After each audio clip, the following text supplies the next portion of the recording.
Hey guys, it's Linda, and Hello and good Chanel. evening, everyone. It's Chanel. So we actually have a guest tonight. Jason Snyder.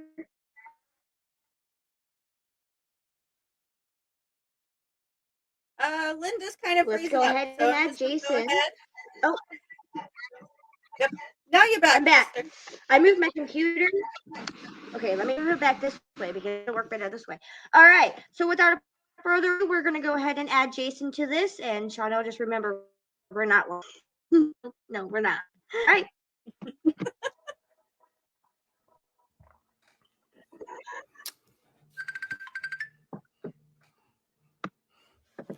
How you guys doing? Can you guys hear me okay? Jason. Yeah, we can hear you. Good. So I've been having some issues here big time for the last 20, 25 minutes with my internet, so I do apologize. Oh, it's okay. We've all been there. I work for a cable company. Wait.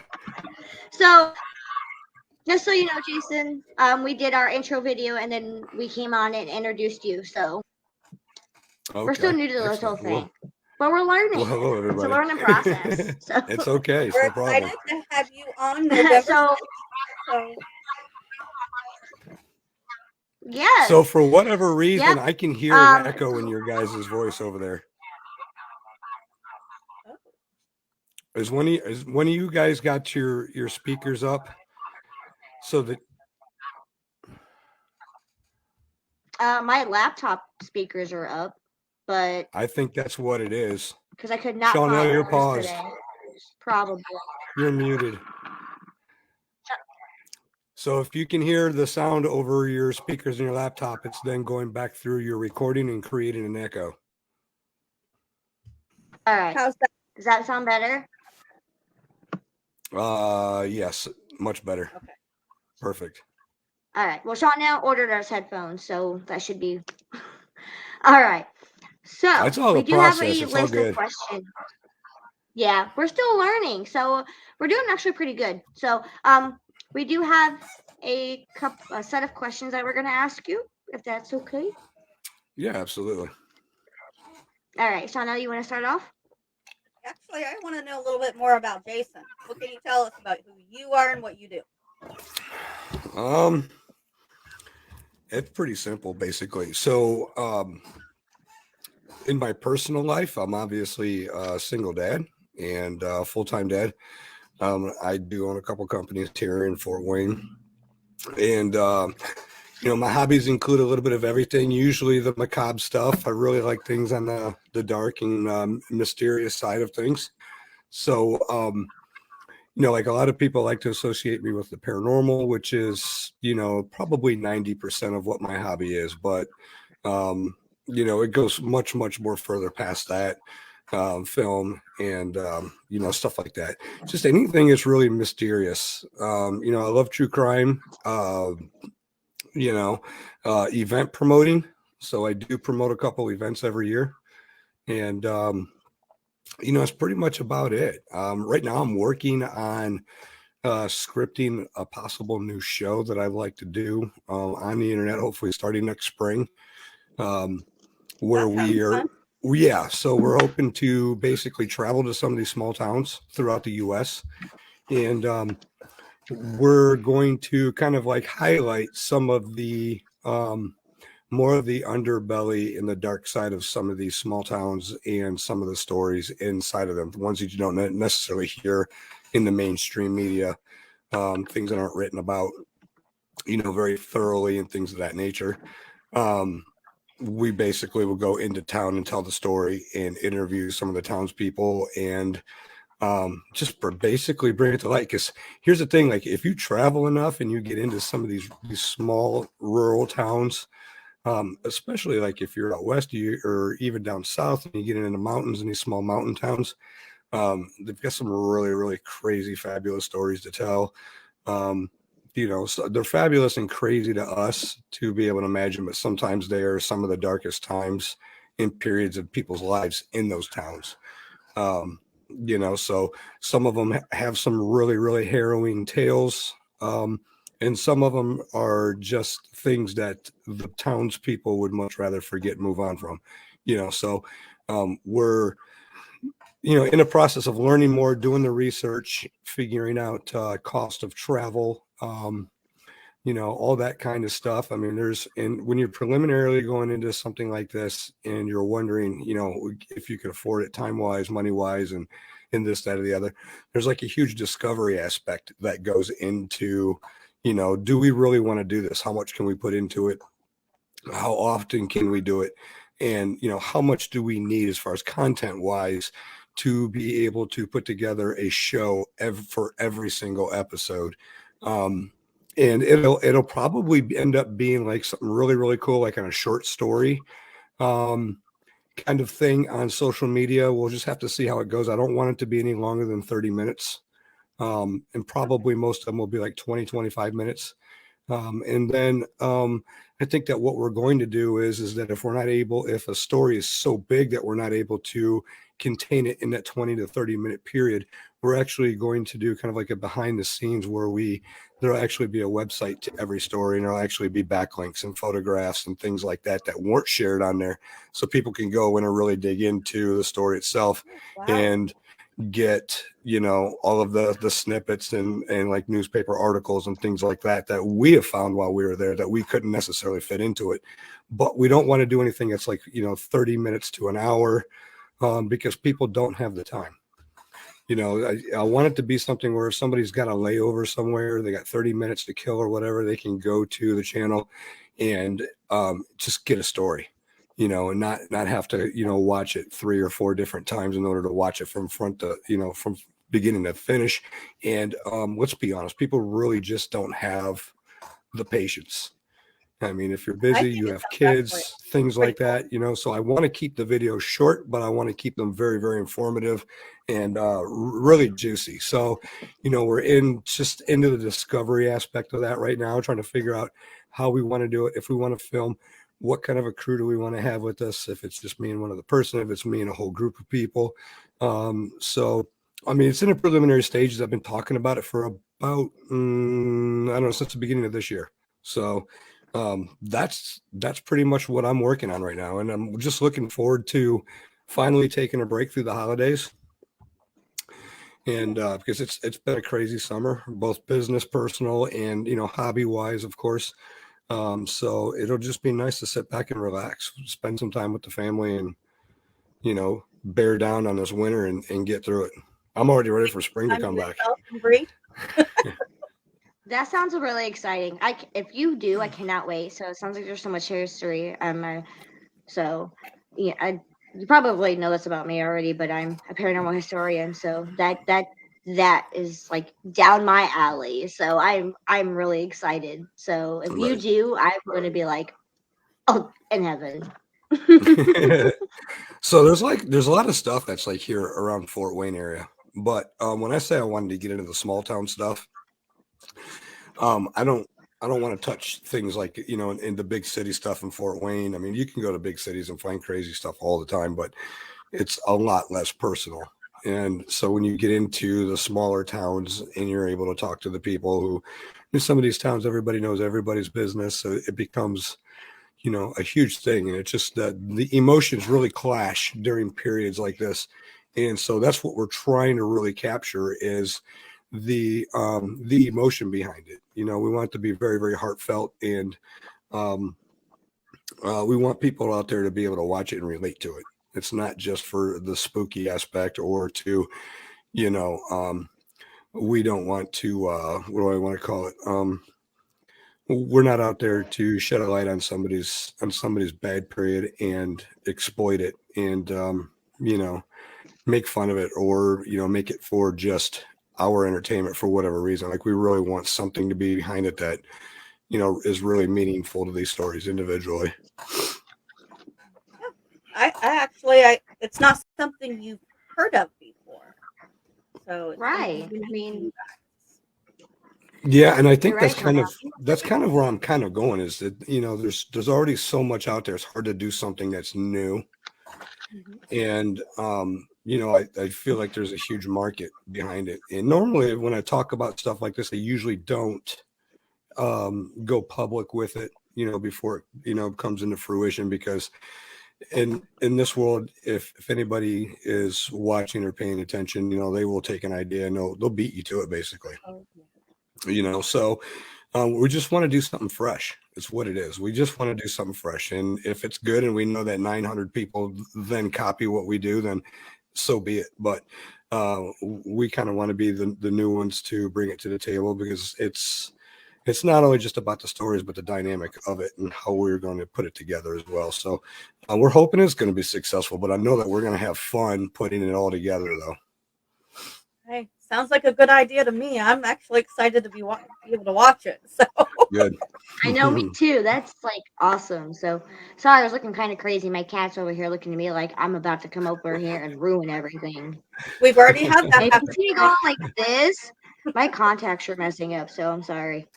But anyway, yeah, that sounds awesome. I cannot wait. That's like, because you don't hear about it, and that would be something that I think is going to capture a lot of people's. You're basically getting the history of these small towns, and I can tell you, don't come to Claypool because there's nothing here, nothing. Claypool, Indiana there's nothing in Claypool, Indiana. Believe it or not, I've been there enough to know that. It's where I live, to know it. So yeah, there's nothing. Yeah, so I mean, and if people are kind of wondering, they're like, yeah, I don't quite grasp the concept. If anybody out there has ever heard of a band called Static X, new metal, I guess, rock band or whatever you want to call it, started out in the early 2000s. Wayne Static just passed away a couple of years ago. I think it's 4 or 5 years ago now. They had a debut album called The Wisconsin Death Trip, and like a lot of people, including myself, didn't realize that there was actually more to that than just an album name.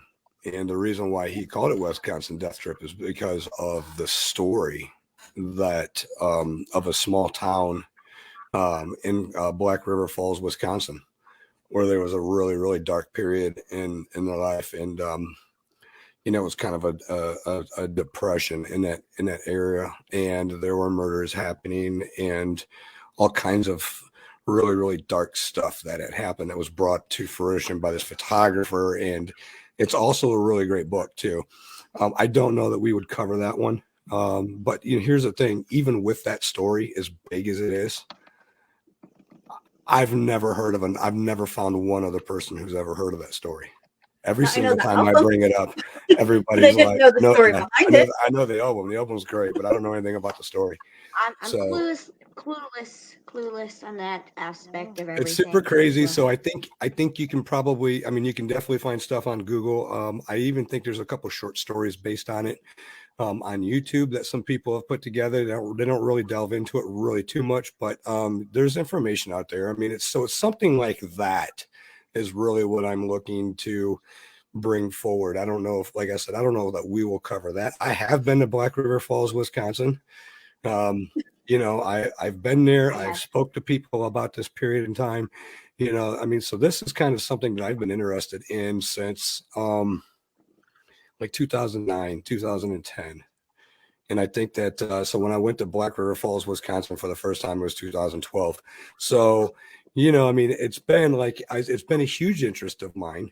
And now I'm just like, why is nobody talking about this stuff? You got true crime, you have all these serial killer shows, you have all this horror mania stuff that's going on, and, all this paranormal stuff. And, but yet you don't have these intriguing stories about these small towns and the things that happened in them. And it's just, there's a lot of stories out there that need to be told. Not talked about.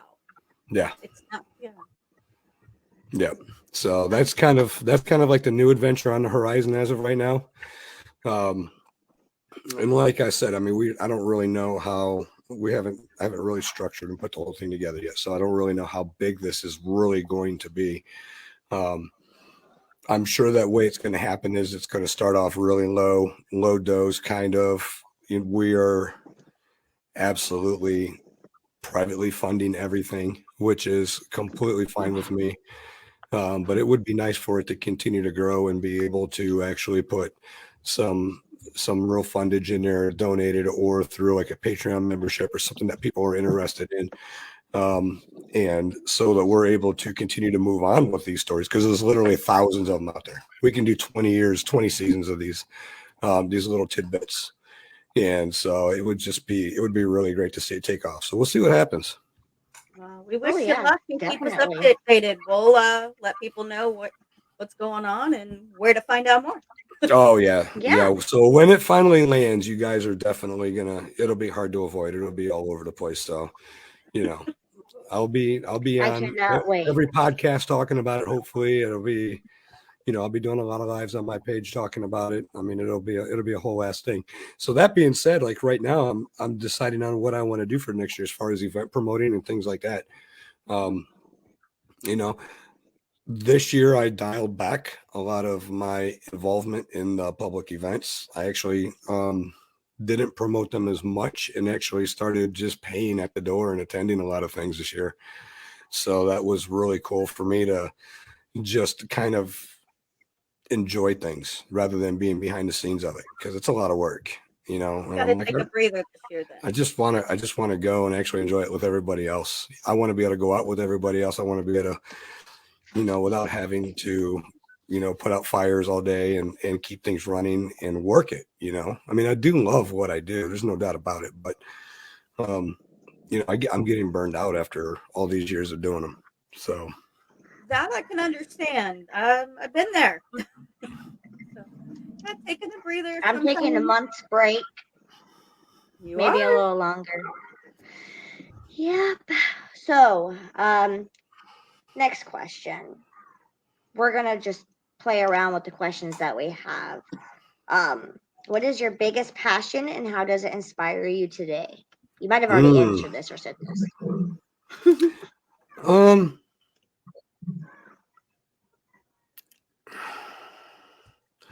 I mean, the simpleness of that question would be, obviously my biggest passion being the paranormal, but I mean, it's not just ghosts and demons and stuff like that. It's a much bigger thing than that. It's all encompassing. So it's the history behind everything. It's all of the urban exploration. It's meeting the amazing people that we've had the chance to meet and come to know and forge relationships with. It's all the perks, having a stage or a platform to be able to do charitable work, being able to do good things for the community out there. I mean, it's provided all of that, to be honest with you. So I mean, the passion of it is really everything that embodies all of that, but then deep down inside is a passion of creativity that I really want to itch, and that's where the show's coming in at. I'm not one of these people who's so ever creative that I have to do things in order to have that outlet. But We lost him. Yeah, he did freeze up. Hold on, Jason. I'm here. So you froze for a second there. All right, we got you. Are we back to normal? We're back. We're back to normal. Wait, what is normal? Normal? No, I don't think any of one of us are normal.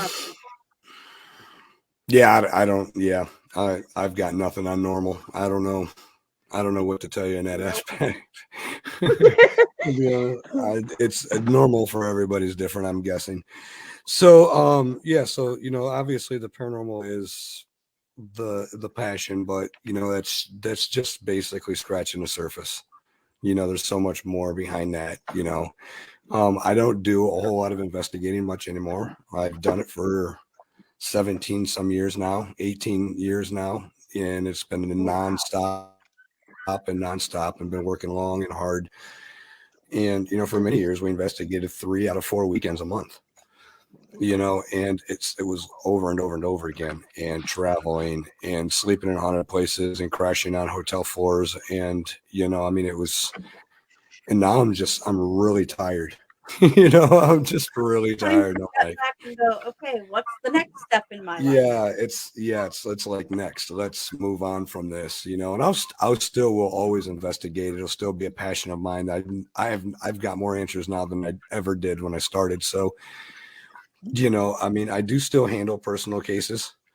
Um, I got one that's been ongoing for about 2.5 years now, and um, it's pretty much at a point to where there's not much more that can be done. The homeowner is happily living in their place, um, and isn't really bothered by it, you know, but understands it a lot more. It has been validated. There's been, you know, some answers that have come out as to the hows and the whys. And in this particular client's case, there was a period of, it was a really, really dark period during the COVID part where, you know, I mean, there was splitting up and of an important relationship, and, you know, they got COVID and was literally living alone and was dying, and I don't know, I know, and there was, you know, they pretty much thought they were done, you know, and with Feeding that off. coming out of that, and then the negativity with the relationship and everything that was really, really horrible, the activity in that place was off the chain. And of course, as you guys know, you know, paranormal activity likes to thrive on that negative energy and all of that. So, you know, as I worked with them through that, and now things have, you know, 2.5 years later, things are far more better than they ever were. Um, you know, the activity is almost not happening. You know, it's like subtle things here and there. They're at a point where they realize they didn't go anywhere. They're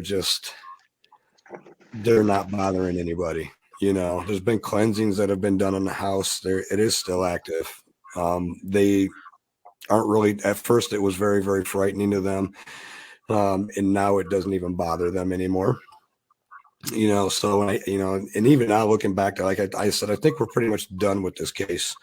You know, although I'll always be here for you for questions and whatever and whatnot. But, you know, and it's just really weird because for them, it was such a dark time in their life that they're like, you literally saved our life. And I'm like, I did not. And they're like, you gave us answers and taught us how to deal with this in a roundabout way. It also helped us with our personal issues and trying to turn things around to the positive side of things, because they are a really positive family. They're a beautiful family.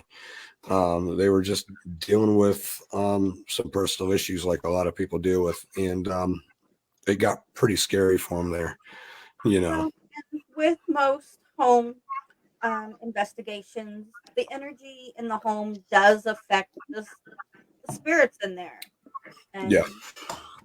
And 50-50 cases, it will feed and intensify as the situation grows. Yeah, so it's like the spirit activity in there brings about different characters depending on what the mood is like in there. So when it was really, really negative, that was mainly a period of a very, very malicious gentleman who we believe lived on there. Is actually, the house is built on top of the property of the original settlement there in like 1723, and it's got a whole lot of history. And even though even today the town is so small, it's still unincorporated. So you know, I mean, it's that, and it's kind of something like out of the Wrong Turn movie. It's, you know, like they live on a mountaintop in a log cabin, and as you go down the road and past the other properties and the homesteads that are in the area, there's just bad story after bad story after bad story after bad story, and a terrible history, you know, in all of these different places, you know. So it's just been a not great place to begin with. And so when things are especially dark, they're responded to more by like I said, a malicious man who's loud and screams and slams doors and does things. We've got audio of him talking. He wants Not, his presence known. it's not, yeah, and it's not ghost box audio. It's legit, just voice. You know, it's just nothing but voice recorder after voice recording after voice recording of conversations with this man we hear screaming. a woman also too. Now we're talking about a cabin on a hilltop that's 7.5 miles from the nearest paved road. There's no Wi-Fi there. There's no internet there. Wow. Nothing. Phone reception. So when I'd have to go down there for a weekend at a time, I literally let people know where I was at, and I'd have to go off the grid for 3 days. That's tough. Because it's like Now it's that's 100 horrible. acres of forestry all the way around this place. And every time that I would go Something there and happens? investigate, That's crazy. right. And here's the thing. I mean, it's a beautiful place. So serene, so quiet, so natural. There's no street lights. The very first time that I met with these people, with this particular client, and they're taking me to this house, I literally questioned whether or not I was being set up to be murdered, because the drive is 1,000-foot high stone roads that then go down 1,000 feet and then up 500 and down 700 and curve around. And there's no street lights, there's no nothing. And when you walk off of the porch of this log cabin, you can no longer see your hand in front of your face.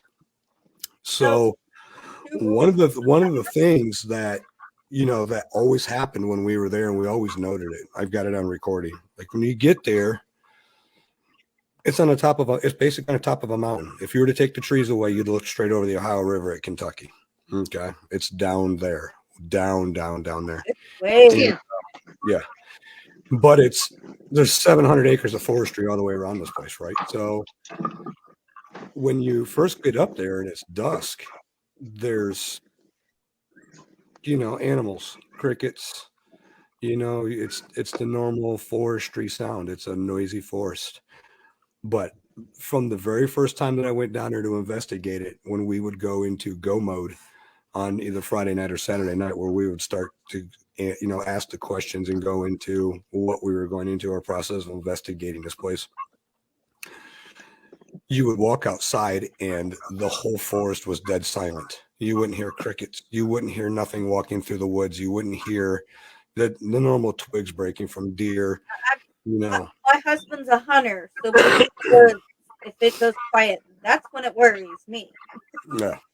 Yeah, and That's scary. And it was like every time we went up there, it was normal. And when it got town, because it'd go up there like a day ahead of time or half a day ahead, and just settle in, relax. Because when we went there, we stayed there. There's no hotel anywhere close there. I mean, we just stayed there, and so I mean, and it was just like clockwork. Late Friday, you'd walk out at 1 o'clock in the morning, and there's not a sound out there. I mean, it's kind of creepy. I'm not going to lie to you. It's freaky because, and I brought that up to everybody. I'm like, there's no noise out here. Like, where's the crickets and, the wildlife? I mean, we're just, what the hell is going on here? And it continued to do it every time that we went there. I mean, it would be plenty live when we would arrive. But midnight, 1 o'clock, after we would start the investigation and take that first break, it was like, just dead out there. Wow. So silent. That is scary and creepy. And wow. I've heard it a few times, but nothing like on the normal, like what you're talking about. That I know it's creepy. But. Yeah. Well, there's a lot of stuff, and there's a lot of reasons why they could be dealing with hauntings there. I mean, not only because the previous residents, but she's also an antique collector. So there's been things that have been bought that have been questionable, that have been brought into the house. I mean, I think initially 11 years ago or so, no, 8 years ago. So a whole 6.5 years before they contacted me, they were already having issues and they had to have blessings on the house. And, because I actually got to talk to the ex-husband and some of the other family members. And even before she had built this cabin on this property, the family always knew that there was something that wasn't right about the property. There's just something that isn't right. Voices that were recorded long before I was ever brought into the fold. just a lot of questionable stuff that, they captured on their own. And they'd been battling this issue for years, but it would go dormant for a year or two. And then if, a bad, darker period would happen in the personal lives, and it would just get so crazy. Yeah. I mean, so crazy. And, I get there and I'm like, there's no doors in this house. Like all the doors have been removed from the house. And there's been just a That's curtain never over the good. doorways. And it's because that during these times, these doors would open and close and slam shut. It's like major poltergeist activity in the middle of these fights and these arguments that were ensuing and within this family. And it just freaked them all out to the point to where they're 1 minute they're in a minute of rage, and the next minute they're scared to death because something is responding in the house. And they're, at that point in time, their first reaction is we got to take these doors off the hinges because it scares the shit out of us when they slam, and it's like, or you could just fix your life and figure out what's going on with the spirits in this house, because they're letting you know that they're pissed off at you, or they're playing off of the negativity that's, running rampant through this, through this place during that time. So just really crazy. Super, super interesting investigation. That's actually wow. Well, at least you were able to, bring some light to things, and hopefully, even though most people don't realize entities don't always go anywhere. They Yeah. may back off. Mm-hmm. Seems like live there, but they feed off energy, good, bad. Maybe they just want to, they want to see what's going on for a while. It all changes. Yeah, and that's what I told them too. I said, they haven't gone anywhere. They're still there. But, so rather than hearing, things getting slammed and knocked off of bedrooms that haven't been slept in or even used in months or years, now they might walk outside and hear a child call their name out, and so the activity still happens. It's very, very subtle, and it's a little bit more innocent. Now we're not dealing with the man. Now we're hearing more of the children on the property, or, whatever the case is. There's only one death on that property, but not too far away from there, a lot of other people have died for suspicious reasons. And there was all kinds of things going on, like incest and molestation and all that with the other families that lived in the area. So it was, the whole hillside is just fucked up. Pardon my French, but that's just the only way to describe it. We're really not PG around here, are we, Linda? Oh, that's good. Oh no. Nope. So you kind of already pretty much answered another one of our questions. So so now you want to ask another one? Maybe. Who knows? You never know with us. You never know what we're gonna talk about. Honestly, you never know. We're just that. But for the last year, I've known you, Jason. So I want to know what's the most misunderstood thing people think about you. Oh. Tricky one, huh? Boy, that's a doozy right there. I guess it's really hard to tell. I think that a lot of people find me, I think at first, if I'm misunderstood for anything, and understand, I've been in this community for a long time. So I've been the head of the butt of rumors and all kinds of things for many, many years. Love those rumors. Let me tell you, I love those rumors. They've kept my career truly interesting, because I'm like, I really wish my life was this exciting, because it's really not. But I think the really big thing about it is that I think some people, most recently, as a matter of fact, I've heard this more than one time, as people wonder if I'm approachable or not. People are just like, you seem to have this very serious about face about you, where you're just business, and you're not, we really don't see you out there in the raw. So we really honestly, it's like people literally just wonder if I'm really that nice. And I'm like, I do have resting bitch face, and I do. and Yeah, me too. I don't put myself out there for a lot of other people anymore because you're guilty by association anymore. And like I was just telling the people who own, Nick and Angie, the people who run the Bell Mansion. Nick's got a story. As a matter of fact, he's told it a couple times on our podcast. And again, I stopped in there Saturday. They were gracious enough to let me walk through with a friend of mine. And Nick and Angie and the whole crew down there are really awesome. I really like them a lot. But a lot of people wonder if I'm a nice guy or if I'm just this unapproachable individual. And the truth of the matter is that I'm a super nice guy. I'm probably too nice at times, but I don't put myself out there for other people like I used to. You go to bat for people that are out there, and they don't stand a straight and narrow, or they aren't the people they portray themselves as, and you have to backtrack off of all that because you've been a supporter of somebody out there who are acting like asshats or whatever the case is.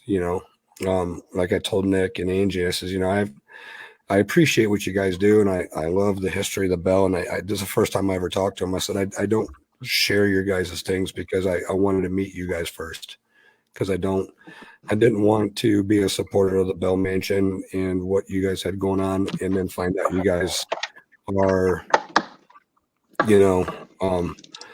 ridiculous, and immoral people, whatever the case is, in it for the wrong reasons, making a bad name for Pointing their yourself. pen. So for me, I don't really put my support out there as much as I used to. So a lot of people wonder, if I'm a nice guy or if I'm an asshole. I'm gonna say nope, Jason. You're not a nice guy. You'll hear that. After a half hour of talking to you, that's my say. You'll hear that. You will most definitely hear that out there. There are a lot of people who've got many, many variations of who I am, But here's the thing though. I wanted to meet Angie and Nick, and I wanted to meet the crew. So I've taken some time, a few different times, and gone down there and supported a few of their events, and I've talked to them probably half a dozen times now. And they're great people. I really like what they're doing. I love the Bell. I love to finally have something here in Fort Wayne that has been grasped and supported by the community, and it's just been fantastic. Been there. Yep. Been a while. I've been there. But as far, I guess as far as what people think about me or whatever, you'll hear all different kinds of things. I tell people, I said, you either meet me in person and like, if you're anything like me, you don't judge somebody based on how somebody else feels about them. You know what I mean? So, I just tell people, I guess you never know until you get to know me or you talk to me or whatever the case is. I'm a pretty good person. I really am. But, I'm just not out there like I used to be. I've kind of withdrawn a lot. I understand that. Trust me, Yeah, I met me this too. one a year ago. And meeting her, I would have to say, she changed my life. So I'm lucky things have changed for the better. Yeah, because there's not a whole lot of people that are looking to start teams in Claypool, Indiana. No. So, But if you haven't heard, Jason, Indiana Crossroad Encounters just accepted a new member, Miss Linda, has joined you know my what? team. And I actually just heard that via the live today because I jumped on there momentarily while you guys are on that. So congratulations on that. I did hear that news. Thank you. Yeah. Yeah. It's been coming down the road, but finally made it. Well, but it sounds like you guys are getting really, really busy with things. So if I might just throw a heat of warning out there to you, be careful getting too busy and getting burned out too quickly. Because I see a lot of people who come in and they find their niche in the paranormal field and they go balls deep on 100 miles an hour on it, and it consumes your life. It does. And literally you come out and you go, what the hell was that? I'm never going to do that again. Yeah, I've been doing this for, I can't count how long. Between moving around and everything, paranormal's been day one born into me. So, but I have to say, last weekend I've been I doing haven't my been doing that paranormal. another triple investigation for a while. Yeah. Good on that. No. As much as that, Did it? that was an That was the amazing one. weekend, but it was much. So, but yeah, I'm taking a month off, honestly, before I start. I'm just gonna focus on the podcast, so, and my TikTok videos on my history. So. Yeah. That's great. Well, I wish you guys the best of luck on everything. Seriously. It's a lot of work. Everything in this field is a lot of work. A lot of people don't realize how much work goes into it. It's like any business out there, though. Especially when If you you're passionate about it, you put the time in. Right. Yeah. Right. And that's just the thing, is putting the time in. You know, how much is enough? How much is too much? You know, and You've got to I know think the where to. general consensus is you just do it until you wake up one day and you just feel like you're overwhelmed and don't want to do it no more. That's kind of where I'm at. You know, I mean, I did the team thing for many, many years, and then I had my own team. And when I had my own team, I told everybody, you guys can investigate with whoever you want to investigate with. I don't care. You know, get out there and work with where I'm other at. people. Go do whatever you want to do. And, you know, so now, I mean, I get invited to investigations probably at least once a month or more. And I can only make probably maybe 3 a year. You know, but I do love working with other people. I like going to places either I've been to with other people or places I haven't been to. There's always new places popping up. You know, I mean, every time that you think you've been everywhere, there's another dozen or two, you know, places that are like, I don't know, you haven't been to these places. And of course, you know, depending on how far you want to go as well, how much money you want to spend, you know. That's the two biggies: money and how Yep. far you going to travel. Time. Yeah. Yeah.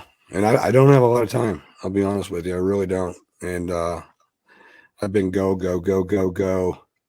And that's the way I am with business. You know, I'm working over 70 hours a week, sometimes 80 hours a week. And, you know, during the spring and summer months, and then doing the paranormal stuff on top of it, and trying to still have, you know, a quality family life for my kids, and, you know, for the people around me, and spending, you know, lots, you know, enough time with my kids, and still trying to be the family guy. And it gets overwhelming, you know.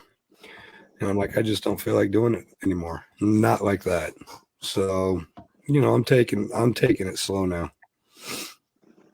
That's important. Trust me. Mm-hmm. I'm into past my first year mark with Moonlit Crystals, and I keep telling my husband, it's like, I need a weekend off. He's like, no, you need to book another show. Yeah. Between shows and investigations, I'm ready for December to come because I'm taking 2 months off of both. Yeah. Besides Well, the as podcast. soon as the Paranormal Day celebration is over with, and then we'd go into non-con. And as soon as that was over with, non-con was always my last obligation for the year. And then you go right from the end of September into October, and October is always full of things to do. Completely full of things to do. You know, it's my month. So I start off with no plans, and then October becomes very, very busy very quickly. You know. And then once October's through, it's like, well, the season's over with now. I don't literally want to do anything until March of next year. And I might make it out for 1 or 2 investigations over the winter. I might host an event, a murder dinner or something like that. But, you know, for the most part, I've got really no obligations to any of my clients or anything at this point. Yeah, So I've got no qualms with taking 4 months off. Yeah. I don't. And here's the thing. As a rule to myself, I can't even tell you if I will be doing any of the events that I normally do. I can't tell you if I'm going to do any of them. we don't convene and we don't decide until the following year. So, that. you know, non-con is probably not going to happen anymore. And there might be some sort of a variation of something that will happen in its place, but something that will require a lot less work. And then I got to sit down and talk with Daryl and Brenda Wisman and Keith Age and just kind of see what, if anything, that we want to put in its place, because it's run its course. We've had 7 years of non-con, and I'm done with it. This year we had a lot of events going on at the same weekend, though. Yeah. Well, this year non-con wasn't nearly as success as it was in the past, and we couldn't figure out why we didn't have the locals coming through that came through in previous years. And come to find out, Shania Twain had a pop-up concert in a Kroger parking lot like 4 miles away. Yep. And I was told that. I was all like, wait a minute. Wait, what? we didn't know about it either. I mean, we started planning that eight months out, you know what I mean? And the next thing you know, people started coming in on Sunday. We had people showing up on Sunday, a lot more people than Saturday. And everybody was like, well, duh, everybody was at Shania Twain. It's like, well, what else would you do in Middletown, fucking Ohio, right? So, why not? but I mean, yeah. So, and non-con has always been kind of like a thank you back to the paranormal community from Daryl and Brenda for always supporting the Post-Town Elementary and everything that they've done and been part of. It's not just another convention. It's literally a thank you to everybody. So there's just so many great things that we did with the event. But I think we've already decided that the event's pretty much done, and there's going to be something else that's going to be put into its place, but we haven't had that talk yet. And as you know, usually my big event's Paranormal Day celebration at the Hannah House. And that's kind of near and dear to Miss Linda's heart too. That is near and dear to mine and literally thousands of other people. The event itself is amazing. I mean, there's just so many people. This year we had 100+ vendors that registered, and 89 of them showed up. And I think we had 2,049 people were given wristbands in that 8-hour period that it was on. So, I mean, it was just, and this year it was perfect. It went down without a hitch. We didn't have any issues with anything. Security didn't have any issues. No, there's no issues at registration. We did have a lady who tripped on a step and fell, and we did have to call the ambulance. But she was treated on the scene, and she actually, the EMTs actually walked her to her car, and because she refused treatment, and they walked her to her car, and she drove away. And the EMTs actually came back, and they were like, "Hey, do you mind if we just leave the ambulance there and walk around the event for a little bit?" And I was like, "Yeah, turn the fucking lights off, will you? Turn the lights off. You guys are drawing a lot of negative attention here. Just turn the lights off, and you guys can help yourself." Haunted Hannah House. Ambulance. Right. You got an ambulance right inside the entrance gate, so. But yeah, it was the volunteers that we had from all the cleanups. We do the cleanups on the outside of that house. We do 5 to 6 of those every year. So between all the people who came and voluntarily cleaned up, to all the people who did the tours inside of the house, and then all the people that I have working with me from registration to security and all of that, there was 54 people that made that event happen this year. So, and then at the end of the year, we had just a couple of weeks ago, we had a thank you cookout where, we invite everybody that helped us with the event back to the house, and we have a cookout. They're allowed to bring the kids. We cook out, we eat about 4 or 5, and then the kids go home and the adults get to play. We have the house open for investigating if people want to do that. I mean, we just sit around, we drink, we listen to music, and we just let loose. It was a fantastic time. So the absolute best year we've ever had. Yeah, it's really, really hard to make that commitment to that drive. I mean, it's 2 hours from here, you know. Yeah.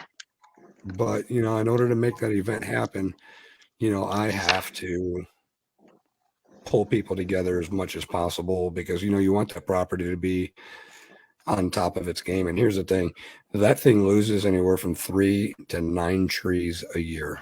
I think we felled 9 of them this year. Literally trees that felled, smashed buildings, smashed fences. One that needed to come down. We tied ropes to bumpers. We got chainsaws out. We cut them out. We chopped the wood. We split it. We did everything. Stacked it, moved it, cleaned up twigs, weed eated, mowed the lawn over and over and over and over again. And that goes into, it's a 10-hour day that goes into once a month. And it's just a lot. We usually feed everybody hot dogs and stuff, and it's a good time. I mean, you know, it's where the volunteers of the Hannah House event have become basically like a family. So, you know, but I mean, even we don't even talk about that until February or so. You know, we don't use the word next year and stuff like that. We don't jinx ourselves. It's usually by the time it's over with, I'm like, God, I'm so glad this event's over with right now because it's so massive. There's so many moving parts, and it literally takes a big chunk of my life for 8 months leading up to it. So, but we'll see. So I don't even know. I don't know if I'm going to be promoting anything next year at this point. I haven't quite decided yet. This year's not over yet, so let's not look that far. Right. I would certainly hope that if I quit promoting it, somebody would pick up that baton and continue it. This was the first year that everything ran so good that I was actually able to I walked around and was like, I had to keep asking my volunteers, is everything okay? Is my radio working? Because nobody's calling me.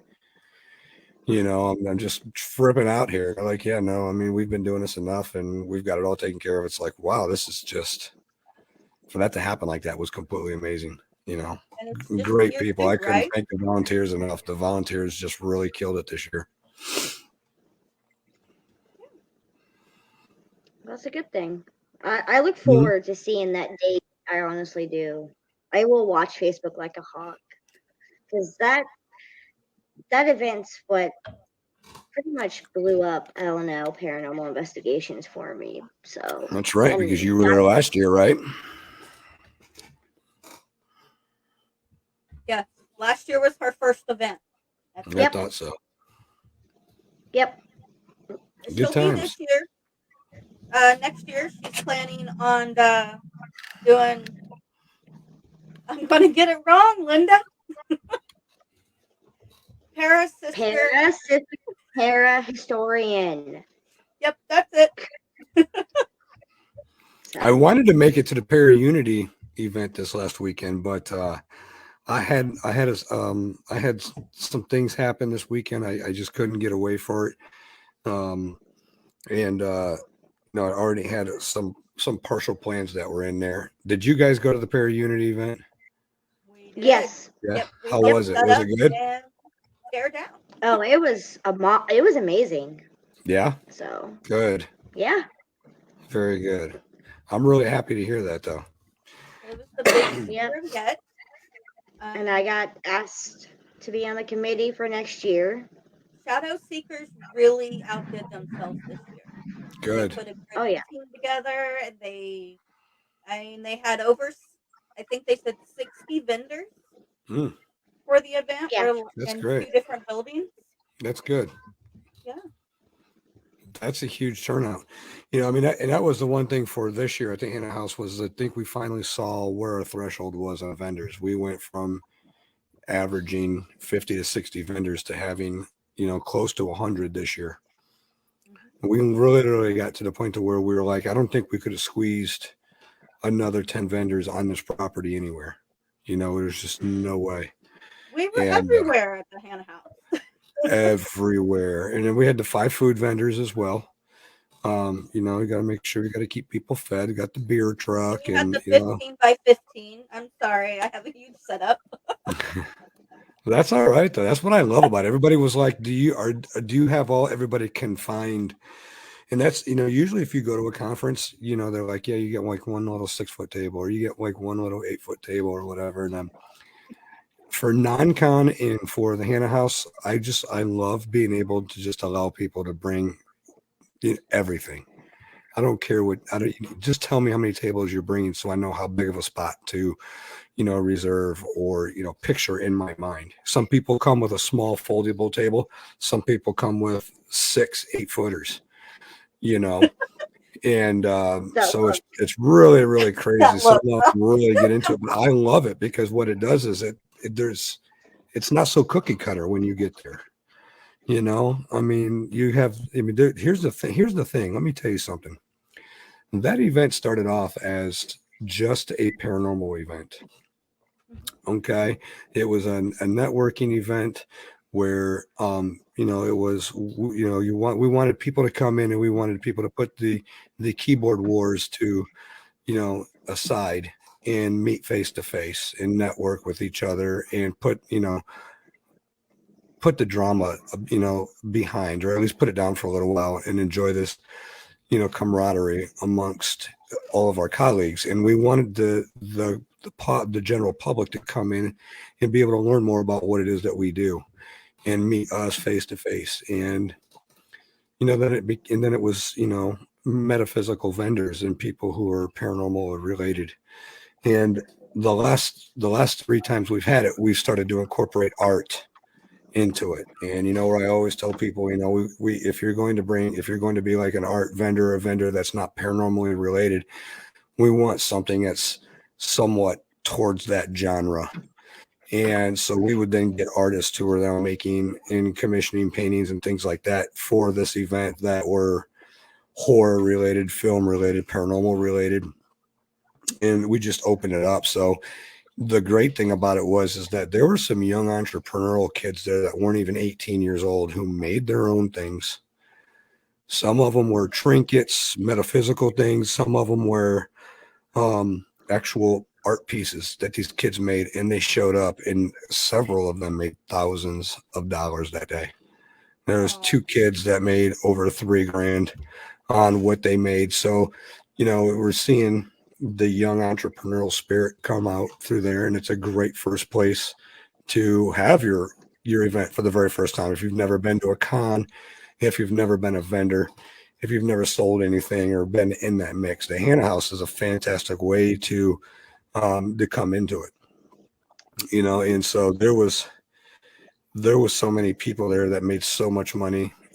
Several artists made over $8,000-9,000 that day on their art, and seeing the money that was just exchanged, and these young kids that were selling their works and their creative stuff that they created, and being able to see their dream and their vision come into fruition there and do really, really well was fantastic. I love to see that young entrepreneurial spirit, and there was a lot of it there this year. Alrighty. So, Jason, we only have like 2 minutes before our hour is up. That's what our time slot is. So we are going to wrap this up. And Shauna, you want to ask the last question, or do you want me to? Go right ahead. Oh, okay. Quiet. So, what's the biggest takeaway you hope our listeners learn about you tonight? Oh, about me. Mm-hmm. Gosh. Jason wants a break. That's what I'm taking away from this. Yeah, No, Jason wants a break. Yeah, I mean, I do. The biggest takeaway that and we didn't really even get into it, but the one thing that I want people to understand, that if you take on an endeavor, I like to see people, when you take on an endeavor, there's a lot of people out there who take things on and then they abandon them fairly quickly. They can't finish things there. They go into things uneducated. I like to tell people that if you're going to do something in this field and you're going to do something out there, do it 100%. That's the thing. Learn your craft, know your craft, and exceed in it. Do your research, fact check everything. And,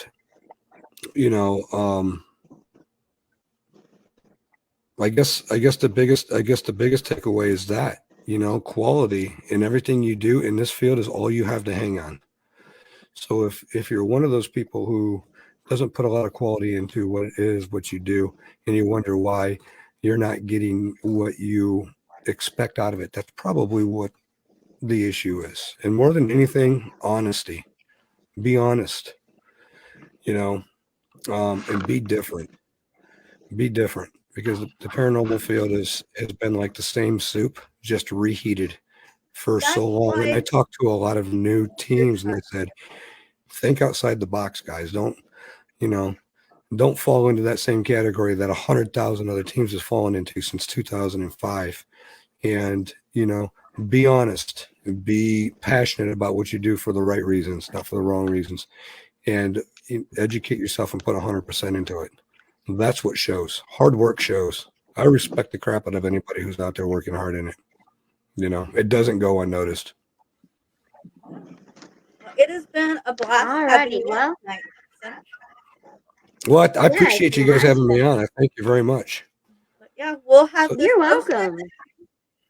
We'll get back with you soon. okay, that sounds great. And I wish you All right, guys the luck in your future endeavors as well.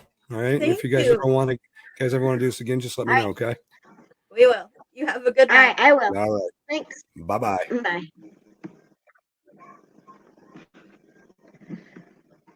All right,